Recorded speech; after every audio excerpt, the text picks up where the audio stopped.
और इसी बीच एक और बड़ी खबर सामने आ रही है। डॉक्टर शाहीन के भाई को दिल्ली एटीएस लेकर आई है। एटीएस दिल्ली लेकर आई है, ये बड़ी खबर हम आपको बता रहे हैं। डॉक्टर शाहीन के भाई को एटीएस दिल्ली लेकर आई है। दिल्ली में डॉक्टर परवेज से पूछताछ की जा रही है। कल लखनऊ से शाहीन के भाई परवेज की गिरफ्तारी हुई थी। डॉक्टर शाहीन के भाई को दिल्ली लेकर आई यूपी एटीएस।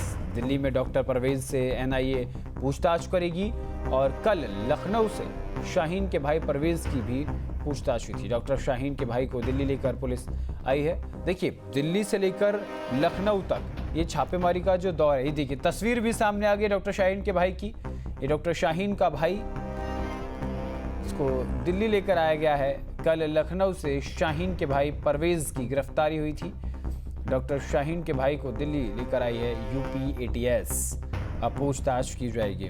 हमारे साथ आलोक पांडे और परवेज दोनों जुड़े हुए हैं। सबसे पहले ओमेश जुड़े हुए हैं। हम सबसे पहले आलोक आपके पास आएंगे। आलोक, यूपी एटीएस की छापेमारी कार्रवाई लगातार जारी है और आतंकवादियों की निशानदेही पर जो बता रहे हैं उसके आधार पर पूछताछ चल रही है। शाहीन के भाई को दिल्ली एटीएस जो है ले आई है, यूपी एटीएस दिल्ली लेकर आई है।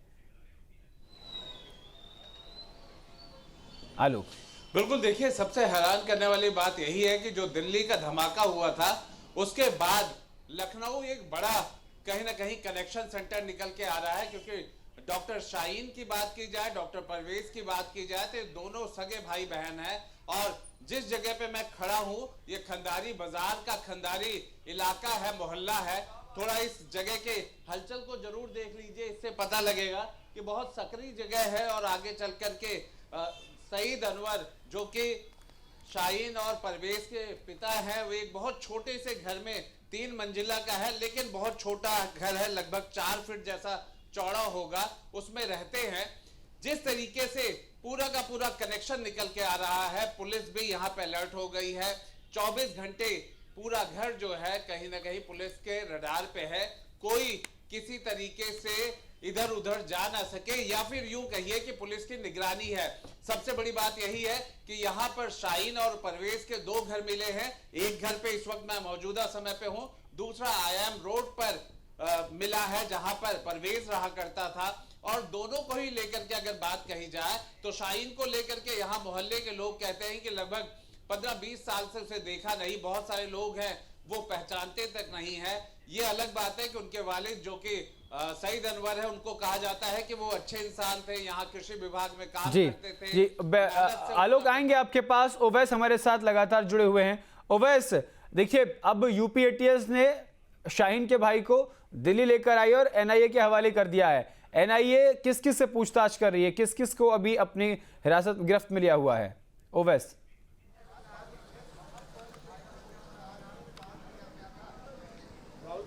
बिल्कुल, देखिए एनआईए ने कई लोगों को हिरासत में लिया हुआ है, चाहे उसके अंदर डॉक्टर परवेज हो या फिर शाहीन हो या शाहीन के बाद डॉक्टर मुजम्मिल हो। सभी से एक दूसरे का जो कनेक्शन है उसको निकालने की कोशिश की जा रही है और साथ ही साथ उसी पर जांच की जा रही है। परवेज को यूपी एटीएस की ओर से दिल्ली लाया गया है। अब यहाँ पर लगातार पूछताछ होगी, क्योंकि जो डिजिटल उपकरण है जिसके अंदर में आपका लैपटॉप, मोबाइल और ख़ासतौर से हार्ड डिस्क है, जो यूपी एटीएस के हाथ में लगी थी, जिसमें आपस में जो कनेक्शन है वो निकलते हुए साफ नजर आए थे। और शाहीन की और परवेज की लगातार, यानी कि दोनों भाई बहन की बातचीत जो हुई है उसको लेकर भी अब एक एक बिंदु पर तलाश की जाएगी, एक एक बिंदु पर जांच की जाएगी, एक एक बिंदु पर पता किया जाएगा कि दोनों की आपस में जो वार्तालाप होती थी वो क्या होती थी। क्योंकि जो सईद अनवर हैं, जो शाहीन के पिता हैं, उनका साफ तौर पर यह कहना है कि 1.5 साल से वो शाहीन के संपर्क में नहीं थे, यानी कि शाहीन के साथ उनके संबंध नहीं है। पारिवारिक संबंधों को उन्होंने मना किया है एटीएस को, खास तौर से पूछताछ में। अब देखना यह है कि क्या क्या निकलकर सामने भी आना शुरू होगा। क्योंकि यूपी की अगर बात की जाए तो लखनऊ के अंदर में लगातार छापेमारी की गई थी,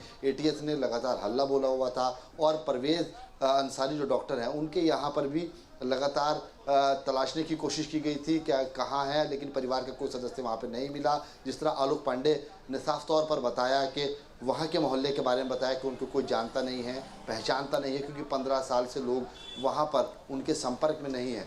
बहरहाल सी बात है। और उनके जो पिता हैं सईद अनवर, उनका साफ तौर पे एटीएस को जो उन्होंने बताया, जो अपना बयान दिया है, उसमें उन्होंने साफ तौर पे ये कहा है कि वो 1.5 साल से संपर्क में शाहीन के नहीं है। परवेज अंसारी जो उनका भाई है, दोनों के क्या आपस में कनेक्शन निकलते हैं, किस तरह की बातचीत होती है, क्योंकि कमरा नंबर अगर 13 और बिल्डिंग नंबर 17 अल्फ़ा यूनिवर्सिटी की बात की जाए तो ये वो जगह है जहाँ पर बैठकर पूरी जो साजिश की राम कथा है वो पूरी की पूरी गढ़ी जाती थी, पूरे पाठ पढ़े जाते थे और यहीं से पूरी साजिश को अंजाम दिया गया, क्योंकि बिल्कुल शाहीन की ओवैस गाड़ी आप और- बने रहेंगे हमारे साथ। एक जहाँ भक्ति है हर शब्द में, कथाओं में छिपे हैं दिव्य रहस्य और ज्योतिष देता है जीवन को दिशा। धर्म से जुड़ी हर बातों को जानने के लिए हमारे चैनल स्तुति को सब्सक्राइब करें।